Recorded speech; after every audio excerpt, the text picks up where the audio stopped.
You do. In the last exciting episode, we left off. We were re-roofing our barn, but we ran out of money, I think. Let's see. I've got $518. It's not enough for another $1,000 set of panels, so we have to wait until so we're just going to leave this scaffolding up for now. And I think the other thing that we need to do is continue our paneling. Need to come over here and see where we are at. We've got this field plowed. Let's see. Nope. Look closer. Plowed 53%. Yeah, there's parts that aren't plowed up there. Is this 100% plowed? Plowed 100%. Okay, so I'm almost done with the plowing. We might as well finish that up while we're waiting for the days to pass. So it's, by like the next day or two, I'll be able to finish up the. Whoops! Oh, for crying out loud! I will be able to finish up something or other. And my sound's not coming through the speakers. That's great. So hold on, folks. I'll be back. I got to fix that. Hang on. Pause. Now I have sound bust accordingly through the correct device. All right, so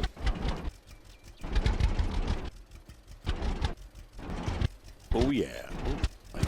Oops. But no one, but I. All right, so what's the matter, babe? Nothing. No, nothing. Nothing awful.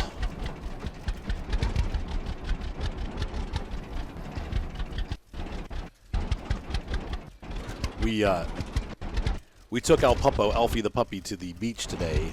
He is thoroughly tuckered out. It's pretty cute to see him wiped out on the couch.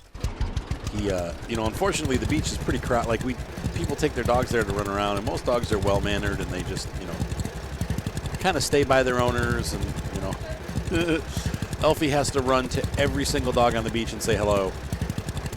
And sometimes the hellos take longer than other people would like him to be taking. Some people loved him, and they're like, oh, he's so cute, because he is really cute, and he's a sweet little puppy, and he won't bite anybody or bite any dogs, but you could tell there were a couple old ladies that were like, oh, so ill-bred. Ill-mannered puppy. We could taste the disdain in the air. When I came over, I'm like, sorry.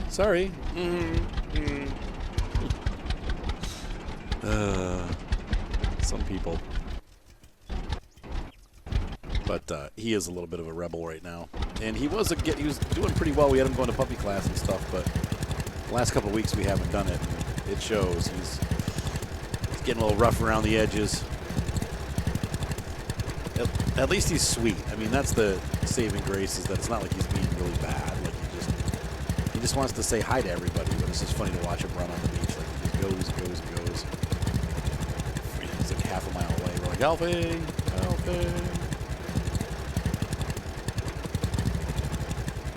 But I'm going to we're squeaky toy treat training him, so when he goes outside now, I squeak a toy to get him back in, and as soon as he comes back in, I give him a treat. So now he knows if he hears a toy squeaking, he'll get a treat. And I'm going to start training him that way, because he likes to go into the neighbor's fence. So I'm hoping that we can just get him to come back. If I squeak the toy, he'll come back from under the fence because he knows he's going to get a treat. So, and it doesn't help that the neighbor, who complains about everything, then will give him treats when he goes over there. So I'm like, well, he's gonna keep coming back over if you give him treats, like, because now he knows, like, hey, if I sneak under this fence, I might get some treats. But like I said, I don't think there's anybody on earth that could look at Alfie and be like, stupid dog. And he's just so cute. Pretty much everybody that sees him is like, oh, puppy.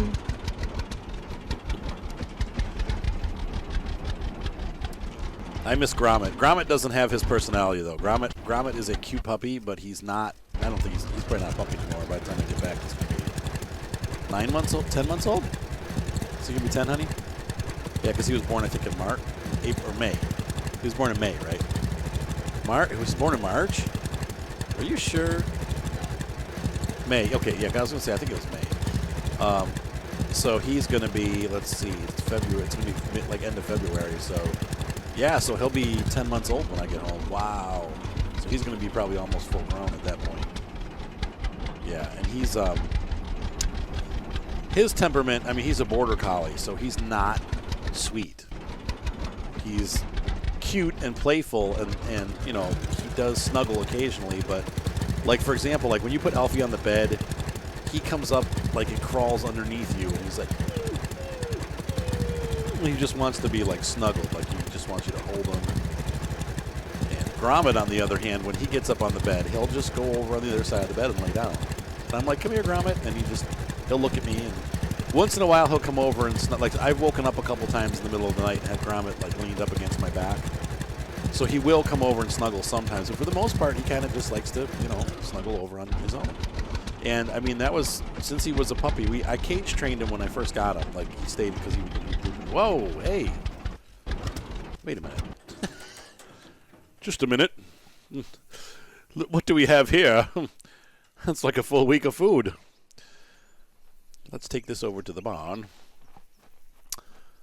So anyway, he would, you know, he's been cage trained, but then as he was more trustworthy and less prone to poo in my bedroom, I did let him sleep in my bed before I left. And so for a couple of weeks before I left, he was in my bed. And like I said, he was just kind of wanted to be in his own little spot, you know. And so he's not like a super snuggly dog. And he also nips the kids, and that's where we gotta watch with him, because he doesn't, it's not a good habit to be in. He's not trying to hurt them, but he's a border collie, and border collies like to herd people and sheep. That's their job, is to herd things. And so when the kids are, you know, misbehaving, he nips at their heels to get them to go where he wants them to go, and sometimes he nips them. So we're working on that behavior. Not sure how to totally fix that, but I am, as soon as I can afford it, he's going to be going to a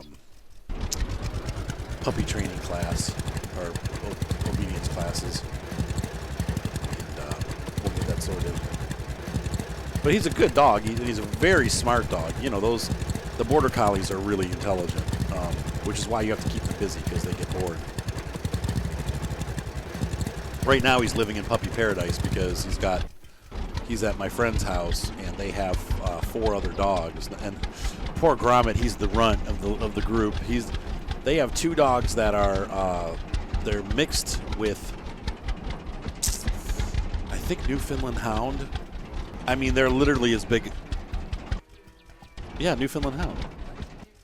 Okay, Newfoundland Hound. Sorry, Miss English. Newfoundland. That's what we call them.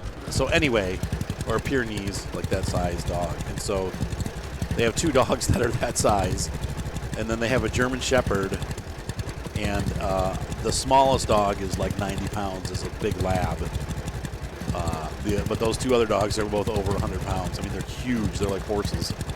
And then, of course, Gromit's like, you know, 40 pounds, soaking wet. And so he's been with them for the last, you know, 4 months almost. And so he's going to be used to having those big dogs around to play with. I'm going to have big shoes to fill. I don't know how I'm going to keep him busy, but he's been able to play with them all the time. So I'm trying to convince my wife to let me take Gypsy home, so that Gromit has a playmate. And Gypsy will not be trashing in the home. Gypsy!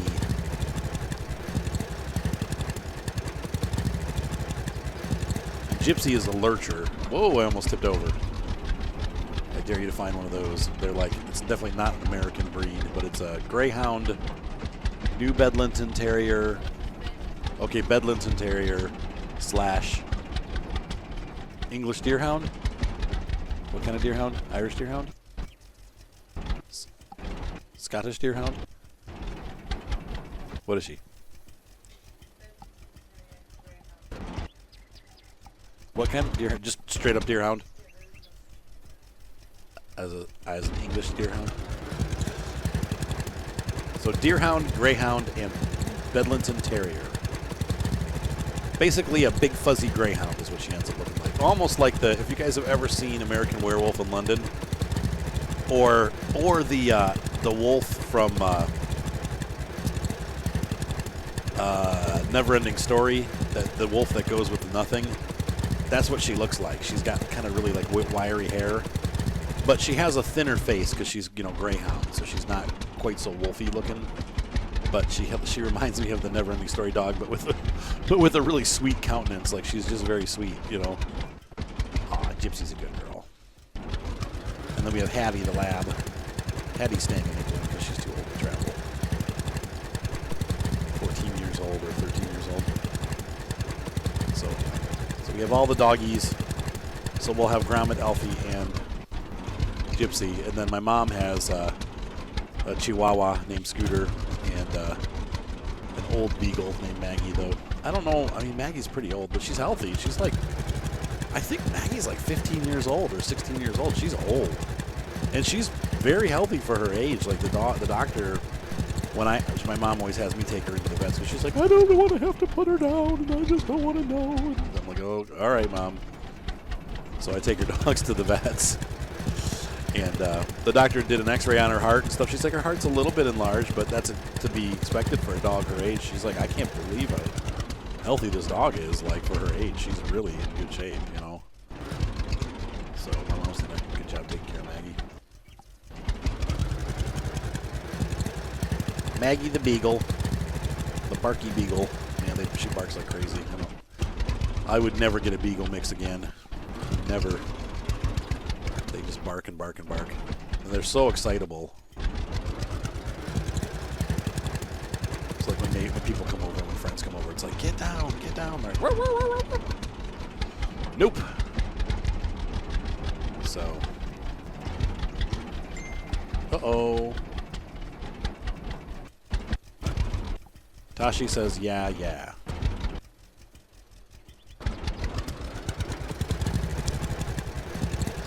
I can't wait to be able to get a flippable plow. We are not plowing properly on this field. I just double rutted this field right now. That was, in real life, you would have had to go back and redo all this.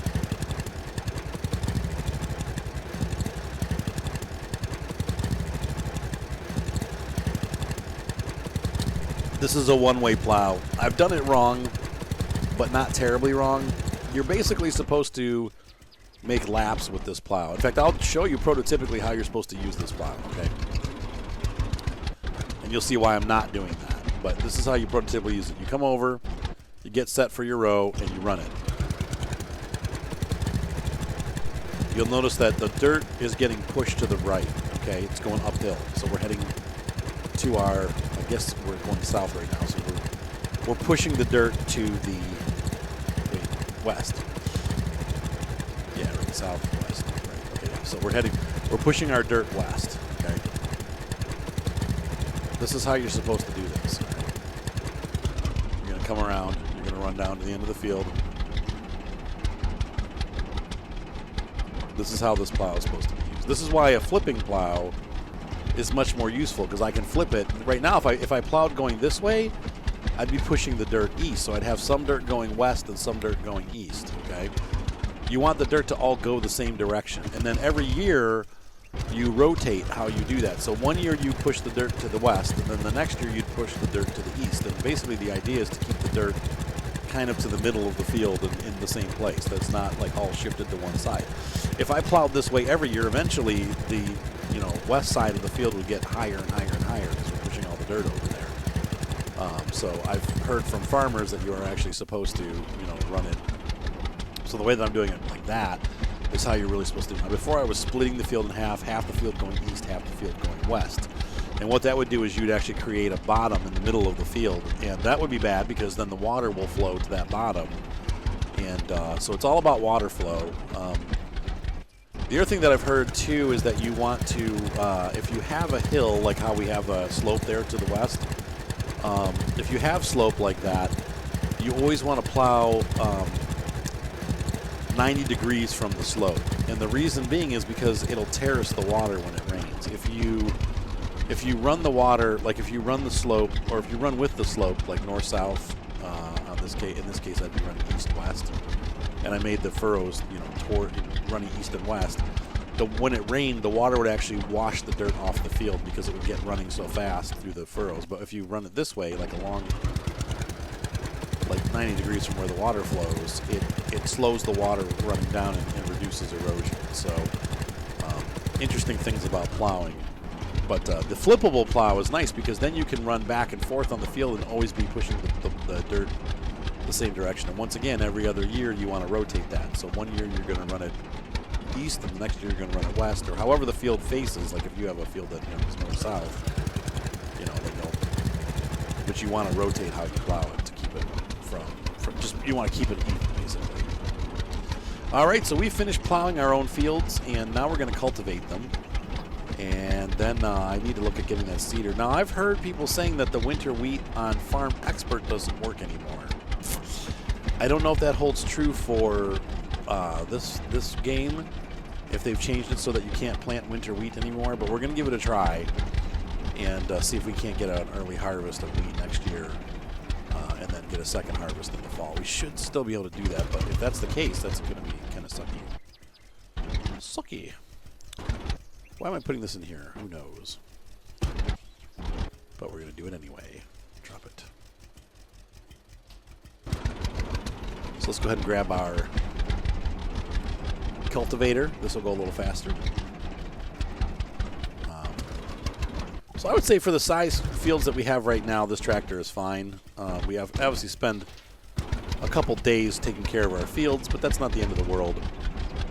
But if we're to expand the farm, we really should get a bigger tractor. And I've heard a lot of people on this game with a lot more money, so it is possible to get to that point. Thanks for everybody for the useful tips. We get a lot of people that give me tips. I try to follow most of them if I can. Sometimes I forget them, or sometimes I just don't remember because I'm old. But I do my best to keep up with the Simone's. My wife is shaking her head yes. But I do my best to remember everything. I know there's some new comments that came in this week that I've forgotten already. So if you don't see me implementing your idea, it's not because I don't like you or I didn't like your comment. It's just because I tend to forget things. Anyway, so continue to leave good comments, and I enjoy the advice because a lot of you guys have played this game and have gotten a lot farther than I have, and you know how the things go. The other thing that I've heard, and once again I talked about this in the last episode a little bit, I know that I'm hearing that people that are on the console are having some strange issues that we don't have on the PC. So hopefully they're getting that sorted out for you. Once again, like I said, this company seems to have been pretty on top of taking care of products. Once again, they might be a little slow right now because I know they're working on the upcoming release of Lumberjack Dynasty, which is a game that we will be covering on this channel, so stay tuned for that. Also, I'm going to be coming back to Twitch. I've been doing Twitch here and there, but I'll be coming back to a regular evening schedule starting the last week of February, maybe towards the end of the last week, but going into March, we'll be getting into our spring schedule, and we will be running pretty much every night from like 7:30 to 9:30. We'll be doing Farm Sim, and we'll be doing My Summer Car and American Truck Sim, that kind of stuff. I will also be doing another, still kind of deciding what I'm going to do with this, but we will be doing a multiplayer, some kind of Farm Sim multiplayer on Friday nights. Once again, I wanted to go streaming full-time, but I just can't. My life is too busy. I've got kids, I've got a wife, I've got dogs, I've got, work, and streaming full-time just is not, it's a great idea in practice, and it sounds like fun and everything, but I just can't. My schedule is too, it changes too often to be able to be reliably on, and whereas YouTube's easy because I can kind of record whenever. When I have time, I can just record. But, come on, lift that up. But hang on, I was trying to get my menu. There we go. I need to get something. That was us. And, there we go. So I was trying to figure out how to do it full time, but I think it's just not realistic. So we'll continue with our evening schedules like we've been doing. May run a weekend video, but probably not. When my kids are home, I have now less time with my kids because my ex-wife is homeschooling them, so I only see them on the weekends, and it's sometimes every other weekend. So when my kids are home, they're taking priority over streaming. So I will not be streaming on the nights that I have my kids. I'll be hanging out with them, unless maybe we do like a Minecraft stream or something like that. But in general, the kids will not be. I'll be spending time with the kids instead of streaming. So. But for the weekdays, will be probably I'm going to say Monday, Tuesday, with a wild card Wednesday, because with church band practice, I don't know. Sometimes I'm pooped. We'll just have to see how it goes. But and then Thursday, Friday for sure. So, but Wednesdays are always going to be wild card because of band practice. So that changes too. That's frustrating. The church, we have 2 different campuses now, so sometimes practice is on Tuesday and sometimes practice is on Wednesday, depending on what campus I'm playing at. But it seems like they've pretty much put me at the campus that practices on Tuesdays, actually. So let's just see what happens. Once again, those are things that's why I never make a set schedule. And I know it frustrates my viewers, and I apologize. I know it's, everybody wants to know exactly what I'm going to be on. But once again, the Twitch channel is in the description. It is, it's going to be twitch.tv/VBLU guitar. And that's in the description. Also, my wife's channel is twitch.tv Fleetfoot Entertainment, all one word. And she will be streaming during, it's going to be early morning hours in the U.S. time. So up into like mid-afternoon. So she'll be streaming a bit during those times too. So just keep an eye open for her streams. She does Minecraft, and she does Farm Sim, and lots of other games. She's been doing Kingdom Come, which is, of course, a great game. Crazy stuff happens in that, so keep your eyes peeled for her. She's also got her own YouTube channel, and I'm going to put the link in the description there. It's fun and laughter, and doing Farm Sim stuff and Sims and stuff like that there. So I'll go ahead and give you the links to those in the description, so please be sure to check those channels out. And she does great stuff, so let me lift that up. Here we go. So that's what's coming up here soon. I would say this is probably the reason why I'm saying that on this series is because this is probably my most watched videos right now. People really seem to be digging this game. So, and that's why I think the Lumberjack Dynasty will go well too, because it's the same idea but with a lumberjack lifestyle. That sounded weird, but what is the lumberjack lifestyle? You live in the woods and drive the trucks, and if you want a fun song about it, Monty Python does a great one. So. Called I'm a Lumberjack and I'm okay. Anyway, I'm going to go ahead and get these fields done more until it's bedtime, and I'll catch up with you as the evening the sun sets in the evening, and we'll reconnoiter at bedtime. See you in a little bit. I'm hoping that, I didn't get it fast enough. I just got a message. I earned over $100 from my solar panels today, and it says I also gained respect. So it gave me, I got social points too. That's cool. So I got 59,000 social points, and I got respect or I got $100+. So we'll finish up that last part of the roof, and that'll give us, I think they said about $144 a day from solar panels, but it's passive income. So the good news about the solar panels is even though it's not a ton of money, like obviously I spent thousands of dollars doing it, but over the next year or two, it'll pay off easily. I think it's going to bring in about $4,000 a month, right? Wait. $300 every 2 days times 15. What's 15 times 300?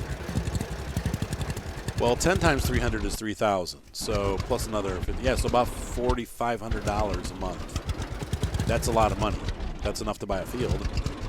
In a year's time, it'd be enough to almost buy a tractor. So we'll look at getting a bigger tractor with a bigger plow, and that'll help us expand the farm a little bit. But yeah, so it's worth it. I mean, it's like I said, $144 a day doesn't seem like it's worth it, but in this game, that's a lot of money. This game's all about residual income. So anyway, I will keep plowing. I'll stop interrupting the video. Hang on, I'll be back. All right, here's one thing that I'm starting to remember. Somebody said that if you look around where warthogs and deer are, there's something you should... Oh, mushrooms. Oh. How do I grab the mushroom?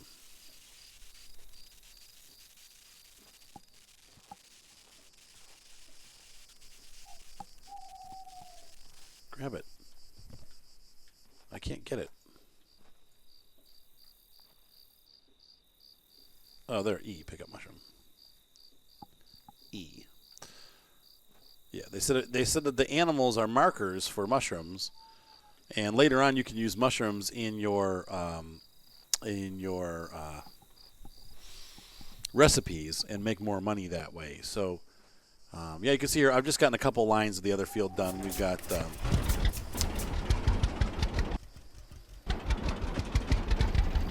field number 1 is done. Field number 2, lung number 2. These are the lung fields because they look like lungs.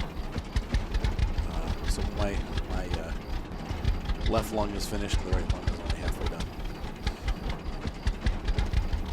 But then we're going to head back because it's night. And I could use a little rest according to the game's restometer. Or would that be a restometer? Speaking of ometers, they have this weird thing in England where they call them gasometers, and I guess Germany had them too. Basically, it's as they make natural gas, they have this chamber that it fills up. And they don't use them anymore because they're not very efficient, but there's a couple that are still operating. But the natural gas goes into this huge container underground. And as it fills the container rises up above ground into this thing. So when you drive around parts of England, and they're tearing them down now, which it's unfortunate because it's kind of a neat thing. But you'll see these big empty. They look almost like antennas that you would see for like a space antenna or something like that for doing like a radio telescope type thing. You know, huge, like almost quarter-mile wide, like metal structures, and they look like radio antennas, but they're round, like a big round one. So almost like if you've ever seen a radio telescope before, you'll know what I'm talking about. And these they rise and fall as they fill up with gas, so they can be like a 300-foot, 150-foot tall gas canister that rises up out of this metal framework, like from underground, and the framework holds it in place, and it like rises and spins as it rises. And they used to just, fill up all the way, and then during the day, as people used their gas, they'd come back down again. But it was just a really neat technology that ran for almost 100 years. Now they find that it's much more efficient to store that gas in a pipe. So, hey, it's Sunday. We'll go to church and see if we can get a boost. We're going to go a little bit later today. I'm going to do my chores. We'll try to hit church around 8:30 or 9. Because the problem was last week we went to church too early, and nobody was there. So...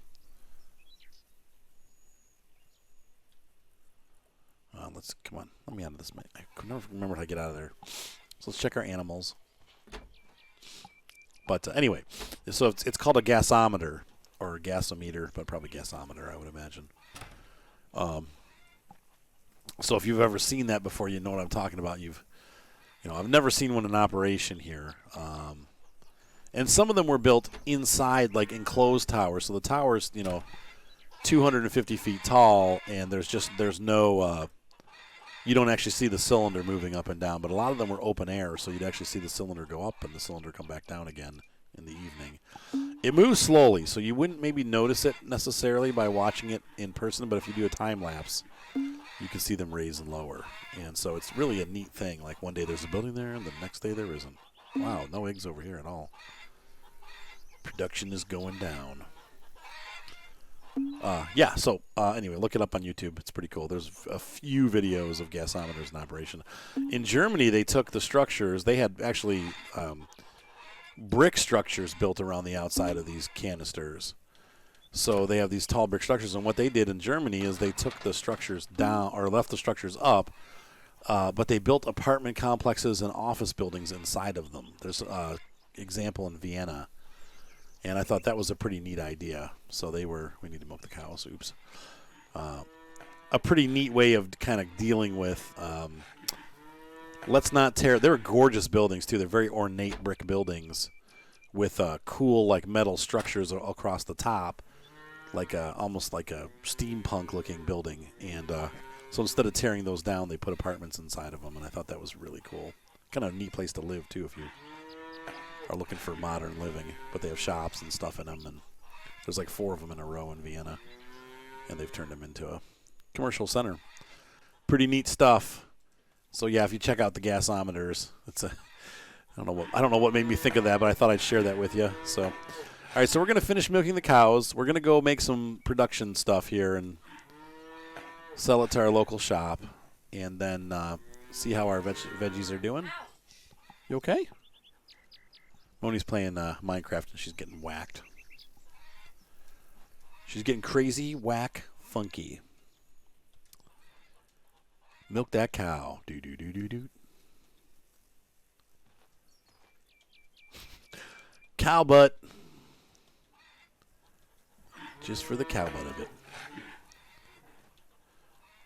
There we go. But yeah, neat things. I had to look them up because the first time I came to England, Moni and I were leaving the train station in Manchester, and I'm like, what is that thing? And she's like, I don't know. And then there was another one in Leeds. I'm like, what? There's another one. I thought maybe there was some kind of antenna system for World War II, like a antique radar system. But there was nothing about them, so I put that up online, and they look different. I'm like, no, that's not what I'm seeing. All right, so we've got all of our food from our aminals. I need that pole. You need. Where's my pickup truck? Oh, my pickup truck's at the store. I'm gonna have to warp over there. It's so realistic.